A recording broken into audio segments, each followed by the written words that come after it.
Bing. What's the sitch? Jenna left. She went home without saying bye. You just don't leave. That's not polite. Hey, girl, bye. To say it does feel like a little bit a double standard. You're more offended by someone not going to one dinner reservation than you are. Maybe I like her a little bit more. Not please everyone. And the minute you try, Definitely not you. I would expect Jenna Lyons to come to me directly and tell me how she's feeling. Boom. What's up, y'all? It's Brian Keith, and I'm back with another video. And today we're gonna be talking about episode 3 of the Real Housewives of New York City. And I mean, like I said, I love the authenticness of this show. I mean, we know that the ladies don't really know each other like deeply, but you know, I feel like they're all putting the best foot forward and it feels genuine. So I'm engaged and I'm loving learning about every one of the women, and we learn more about Sai this episode. So I'm excited. So y'all like, comment, subscribe, and let's get into the video. Yeah, let me check my shit real quick. Hotter than the fire coming out my flaming lips. You wanna play with me? You can't play in me. On the playground, bitch, you can't play with me.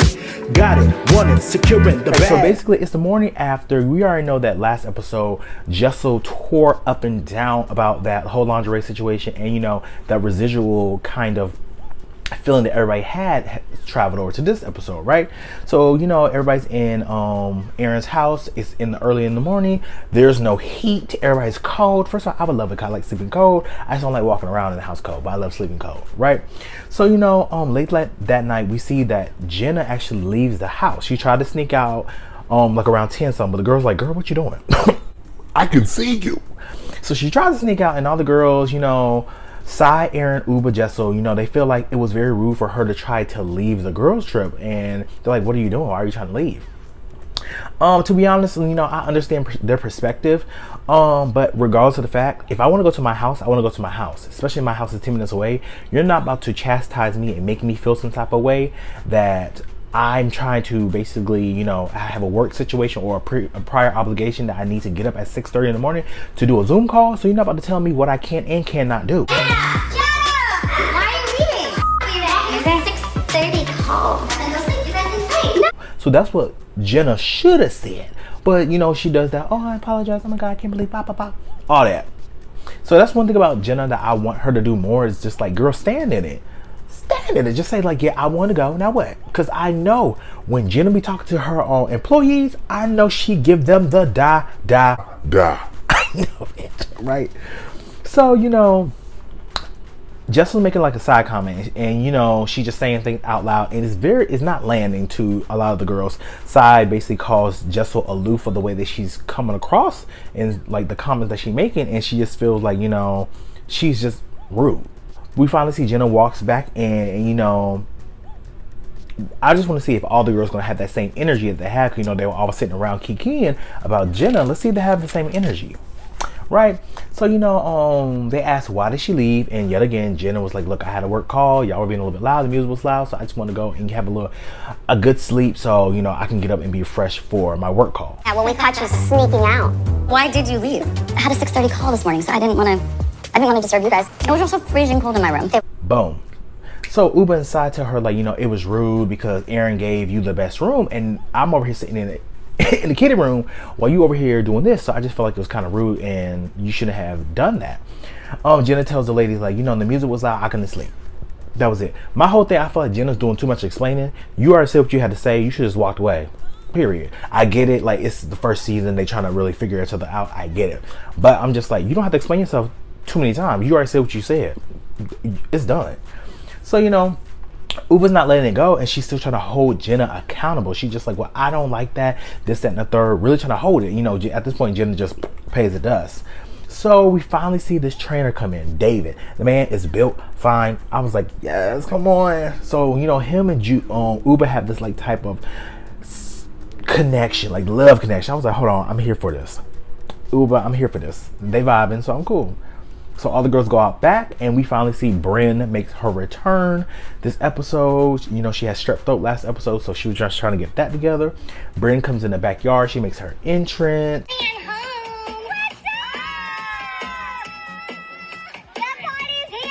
Brynn show up and dances like a... And you know, off the bat, Brynn already knows David, so she starts flirting with him, starts feeling on him, starts touching on him. You already know he loves it, and you know, Uba's looking like, girl, he's mine. So everyone goes inside after they do the whole workout and everything, and Jenna you know, asked about the whole room situation. She was like, you know, since Bryn's here, you know, what's going to happen to Aaron?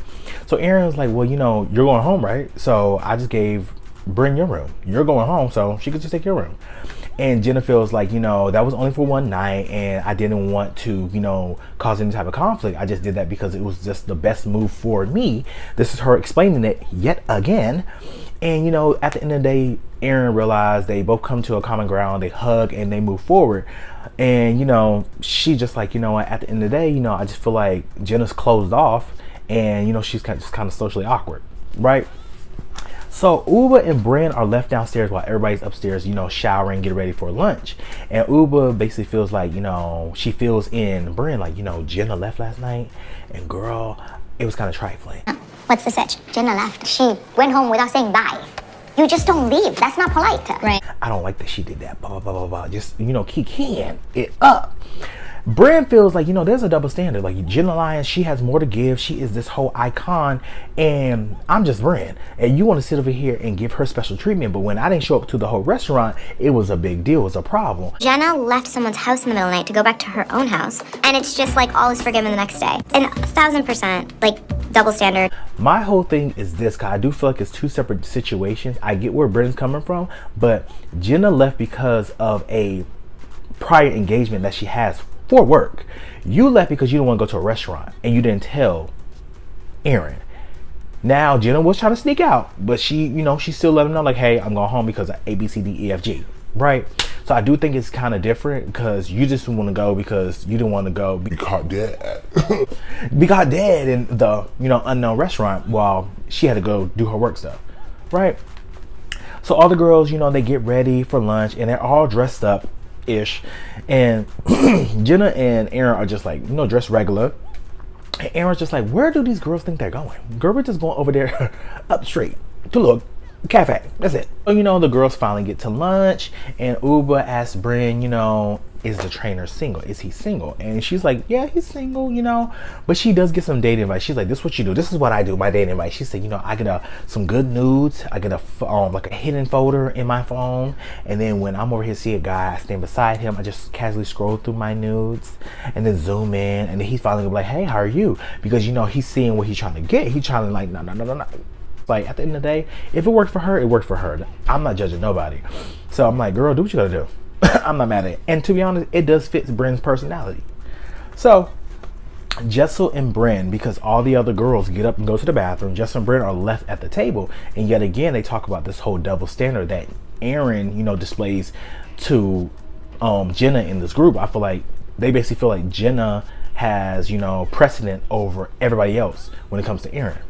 So the girls come back to the table, and Bryn basically starts with Aaron, and she's just like, you know, I feel like there is a double standard, and you cater to Jenna. Jenna has a blank check. Bryn has...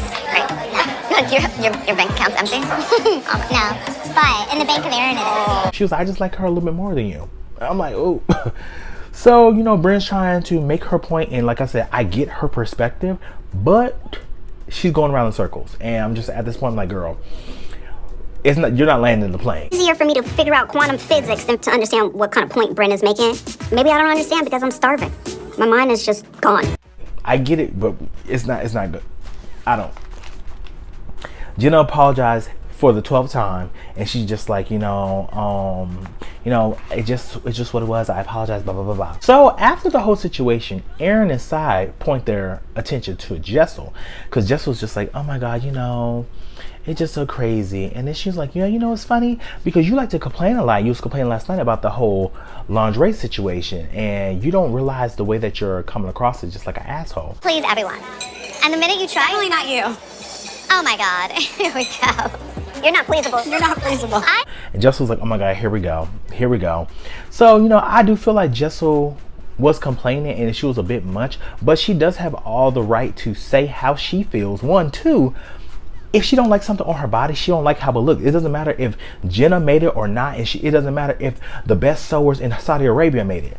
I don't care. If it don't look good on me, it don't look good on me. Maybe Jessel shouldn't have really just like beat a dead horse on it, but still she said what she said. She didn't like it. So I don't see where the confusion is coming in, where they're like, oh, this is so rude, this is so rude. She gave you. Oh my God. What's the gift? Jenna kindly gave everyone gifts. It was lingerie. Mine was green with black lace. It's not my style. You should just take the gift and call it a day. Sorry. She didn't. So she don't like it. It's her perspective and it's her body. And I agree with Uber where she's just like, you know, maybe she has a little bit of residual towards like after she having her kids, you know, her C-section scar, like there's so many different things that could go on. And maybe Jessel could explain herself more, but I mean, she didn't. So Jenna feels like, you know, basically Jessel's being rude. But Jessel's over here just like, because, you know, Sai and Aaron are over here going toe to toe, not really toe to toe, but they just like telling her, like holding her to task, like, you know, you were being rude. Jessel feels like at the end of the day, if I was being rude, that's fine, whatever. But Jenna, you should have the balls to tell me how you feel than having Sai and Aaron tell me. I would expect Jenna Lyons to come to me directly and tell me how she's feeling. Instead, And I'm just like, I do agree. And this is the second time that this has happened where Jenna hasn't spoke up for herself. Now I wish she would have speak up for herself more, but maybe she's just socially awkward and it happens, you know. Hey. The girls leave. They're over here taking Instagram photos. Side, you know, she doing her work. She gonna get her picker. Aaron and Bryn are like trying to get ready for the dinner. I'm just like, this frenemy feud that's going on, I already know it's gonna be good because they're gonna be up and down, up and down, up and down, right? So Sai and Uba, you know, dresses Jenna, and when she comes downstairs, like the girl looks drop dead gorgeous. I mean, a black dress you can never go wrong with a black dress. But Jenna's just like, you know, the girls want me to be so seductive and be like, you know, sexy and a little bit more, you know, I would say modern feminine. And she's just like, you know, that's the old me. That's not who I am today. So for tonight, I would wear the dress. I would dress up. It's cool. But tomorrow, my button ups. The girls come down for dinner and they have a sushi chef serving them food. And, you know, the food looks good. And they play 2 truths, 1 lie. So I'm just gonna speed through and just say like what everybody's truth was. So Erin says she had sex in the senator's office. Sai says she loves to get choked out. Bryn says she reverse cowgirl a Saudi prince. Yes. Jenna had a guy fall asleep on her during sex. Ooh, y'all talk about starfish. Uba had sex in Central Park, and Jessel had a popsicle stuck in her vajiji. Right? So I feel like, you know, the girls are just like getting to know each other a little bit more and just coming together, camaraderie. So they go outside and, you know, go around the fire pit and they talk about like dollar store. And we learn a little bit more about Sai. I moved to New York when I was 2. My dad lived in Florida at the time. Okay. I spent a couple of years in Florida. I also lived in different places. You just talk about her backstory and how she grew up. And, you know, I really do appreciate her for opening up. And, you know, she talks about appreciating the little things and how far she has come. And it resonated with me just because I feel like, you know, I was a military kid and I went to 13 different schools from kindergarten to 12th grade.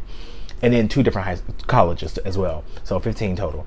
But it's I always was a new person. I always had to get to know people. So it's like she said, like, you know, I feel adaptable. I feel like, you know, whatever situation I'm in, I can always 1, find friends, and 2, navigate myself socially. I'm a social butterfly. I love going out. I love being live at a party. And that's just me. And I feel like I resonate with Sai a lot, right? I got bullied a lot, but looking back on it, I'm like a chameleon. I can adapt to any situation at any time. After that, I moved out when I was 16. She talks about dropping out of college. She went to Long Island University, and how she didn't have enough money for tuition. They stopped giving her loans, but she was still on that campus trying to get education, talking about, oh, I forgot my card, this, that, and the third, basically trying to live, because she said at 16 years old, she basically, her parents couldn't take care of her. Like, they would basically rent out a room, so they couldn't take care of themselves, let alone her. So she moved out at 16, working at Sears, and, you know, living with a roommate and doing what she had to do. And that's very commendable, seeing from where she started and the hustle that she had to the person that she is now. So Bryn also, you know, shares camaraderie with that, because Bryn, you know, had a I won't say a hard childhood, but, you know, she wasn't as prosperous as she is now. So she's just like, you know, I can definitely relate to her. And like I said, me too. I grew up privileged. My dad was in the military. Like I said, we travel the world. I've seen so many different things, but by when I was 18, I was on my own. My parents did not take care of me. When I went to college, it was on me.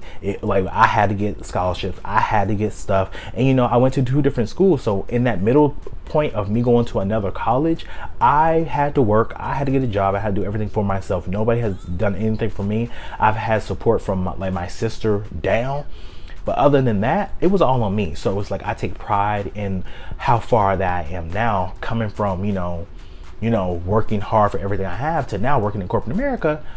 I am so blessed to where I'm at now. But you know, not too much about me.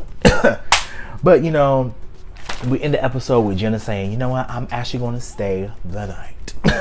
And that was it, y'all. Next episode seems like it's going to be, you know, it's definitely like a slow burn. This season is like a slow burn, so it's nothing like too crazy. It's not giving like, you know, scandals. I just feel like it's just a group of girlfriends really just living life, and we're just seeing like a camera follow them. It gives a throwback to the earlier seasons that we just following a friend group of girls having a good time, going through the motions, you know. So I like, I'm definitely enjoying New York, and I really like the whole cast as a collective.